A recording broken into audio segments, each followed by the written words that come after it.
Nandito po kami sa aming fish pan, sa gitna ng fish pan.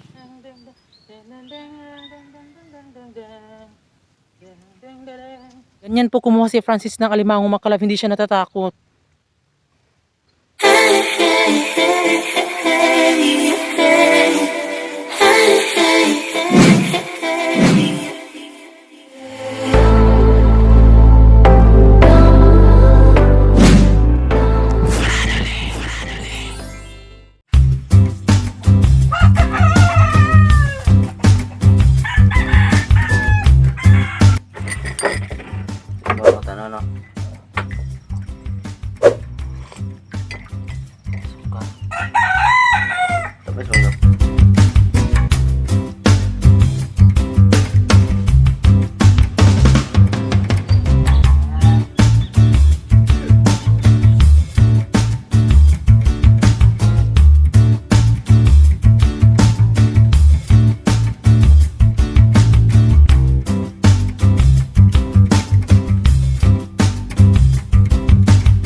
So, ayan mga kalab, good morning! Ayan, sabi ng pimples ko, good morning. So, actually mga kalab, ang oras ngayon is 10 AM. So, hindi pa naman late yung good morning ko, diba? So, ito ay nagbe-breakfast kami ngayon. So, ngayon pa lang kami nakapag-breakfast kasi na-late kaming nagising. So, andito kami ngayon sa gitna ng fish pan namin. Ay, mga kalab, mga unta mga kalab. yes, tapos yung bahay namin is, ayun. So, ayun mga kalab, kain tayo ng aming breakfast.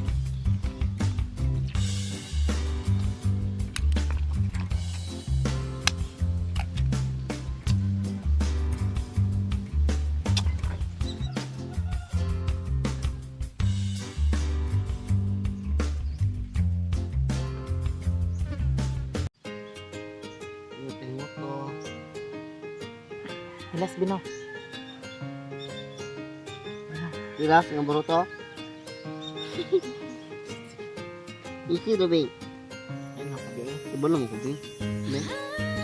Isi ba?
Pinuhay mo ang diwati, ngaya'y umapoy ka na.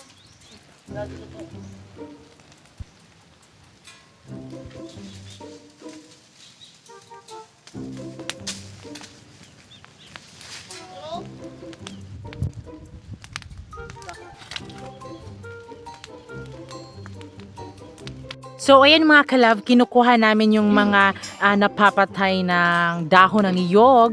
So, sinusunog namin kasi nililinis namin dito yung fish pan namin. Yes. Kasi wala nang mga isda dito. Ayan.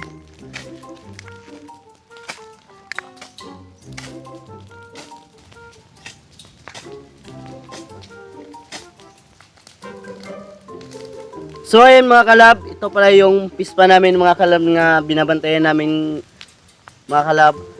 So mauna siya mga kalab. So aming gilinis namin to yung mga dahon ng niyog. So ayan mga kalab, ito po yung itsura ng aming fish pan ngayon. Ayan. Ito yung gitna ng aming fish pan. Yan, sa kabila. So ayan, tumutubo na yung mga damo.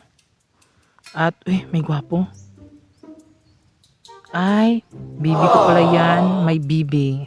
So, ayan mga kalab, ang sipag naming mag-clean ng aming fish pan dahil kami yung Lirinta ng aming pispan mga Yes, kalab. kami Kami magrinta ngayon. Yes. Ang desisyon kasi namin mga kalab is kami na yung uupa dito Yes. sa aming fish pan na binabantayan. So, salamat sa Panginoon dahil pumayag naman yung amo namin na kami yung mag-uupa dito. Basta bumayad lang daw kami ng sakto. Ang desisyon kasi namin ni Francis is ngayong darating na sweldo namin is magbabayad na sana kami ni Francis kung malaki-laki yung masisweldo Sahod namin. namin. Yes, yung masasahod namin. So, yung upa kasi dito mga kalab is 30,000. Nagplano sila Francis na buwan ng August, ang ibibigay namin is 20,000. Ayan. So, sa susunod na raw yung 10,000. Dahil bibili pa naman kami ng aming mga similya, ng mga isda, para ilagay namin dito sa aming fish pan. Nagsipag kaming mag-vlog para sa mga pangarap namin. Kagaya nito, magkaroon ng sariling mga inaalagaang isda. Ay, lahat ng desisyon namin mga kalab is desisyon po ni Francis. Yeah. At para po sa ikakabuti sa aming dalawa. Desisyon ko mga kalab nga magpapatayo kami dito ng maliit na bahay para lang may tambayan kami dito sa aming pispan sa gitna. Pag may magnakaw ng aming mga alaga dito sa pispan, madali lang namin makita sila mga kalab. Kasi bumili kami ng malaking flashlight. Sobrang laki ng aming pispan mga kalab. Banda dito, banda doon. So yan mga kalab, no, dahil sa inyong mga kalab sa mga nanood na mga vlog namin. So salamat naman sa Diyos at pumayag yung amo namin. Magkakaroon na kami ng sariling mga alaga dito sa aming fish pan.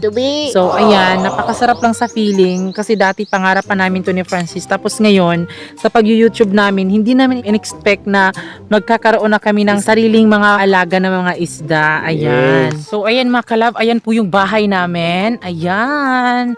Kasi plano kasi ni Francis mga kalab na gagawa siya ng tulay dyan mga kalab o tulay na kawayan. Ayan. Simula dito patung doon sa bahay namin para kung may emergency mga kalab, kung nanakawin yung mga manok ni Francis dyan, so madali lang kami makakapunta doon. Dadaan lang kami sa small bridge na gagawin ni Francis para hindi na kami magbabalsa. So ayan mga kalab, itatry natin na pupunta tayo doon mga kalab o ipapakita namin sa inyo kung gaano talaga kalaki yung fish pan namin. So ayan, papunta na po tayo sa isang area ng aming fish pan.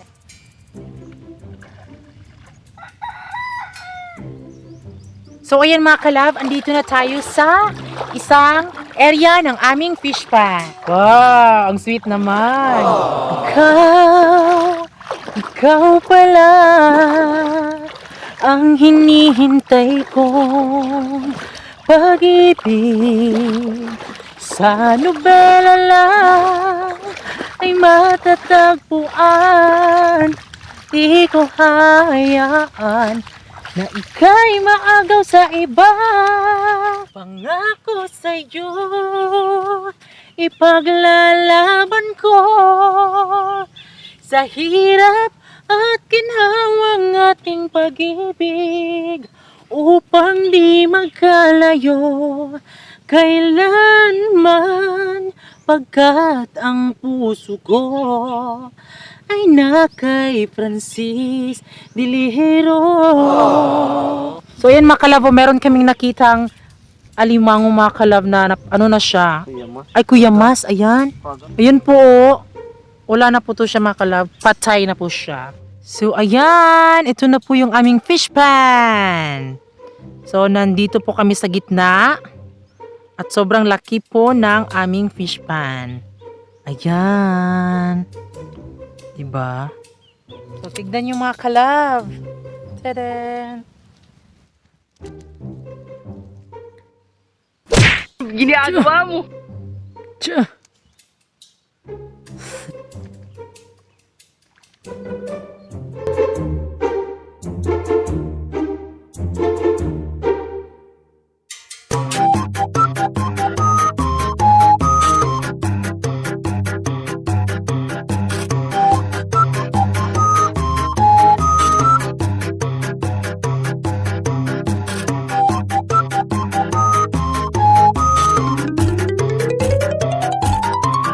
So, ayan mga kalab, tingnan nyo si Francis. Ganyan po kumuha si Francis ng alimango mga kalab, hindi siya natatakot. Takot lang ako na mawala siya. Char. Ano be? Meron be? Wala. Wala naman pala eh. Yun mga kalab, oh, merong mga bagungon mga kalab. Ayan. Oh, ayan po mga kalab, oh.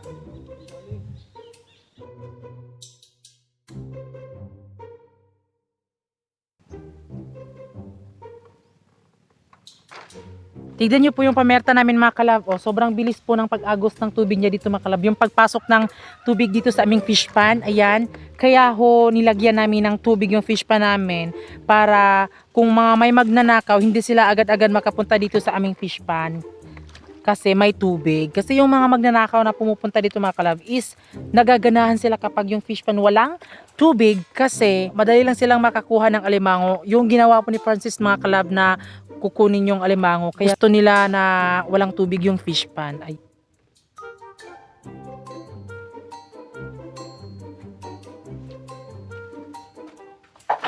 So tingnan nyo po yung tubig sa ilog mga kalab. Ang bilis niyang pumasok sa fish pan namin. Yan, ganyan kami magpapapasok ng tubig dito sa aming fish pan. Ayan. Diba?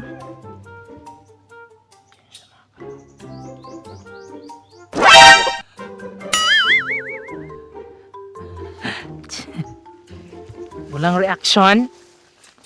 Wala man lang reaction? So yan mga kalab, ganyan sa maglakad nga magsusudlay, palagi siya makalabo. Mga kalab, malapit na kami makalabas, pero siya hindi pa natapos niya magsusudlay mga kalab. Oh, parang ganyan siya makalabo. Tingnan nyo, makahaba ng hair. Ginagawa mo. Makalabas na din kami mga kalab. Suot namin ang mga mask. Sige, Rausing. Umaasenso na sila mama. Oh, meron na silang tindahan. Ayan po yung small tindahan nila. Char. So ayan mga kalab, kakain tayo ng nangka. So, Okay, naman. nadali. Oh, sharing nga ra. Ayan na. Mo ano siya. So ayan mga kalab, dahil napagplanuhan na namin ni Francis na mag-ampo ng bata. So ayan, nandito po yung aampunin naming bata. Ginagawa mo. Ayun po yung nanay niya kasi tapos po siya sa pera. So ayan, kukunin na po namin yung bata. Halika na. Ayan, may baby na kami mga kalab. Oh, di ba? Laki do. Anong pangalan nito, Te? Kia Rose. Si Kea Rose. So, ayan, meron na kaming bibi ni Francis. So, kailangan na naming umalis ngayon. O, ayan po yung mother niya, mga kalab. O, Ay mga kalab. pumunta talaga siya dito. Ito yung sadya niya. Yay! Meron na kaming bibi! Meron na kaming bibi! Tired na siya. Meron na kaming bibi, mga kalab. O, di ba? Yay! Meron na kaming baby! It's a prank! Unahan po!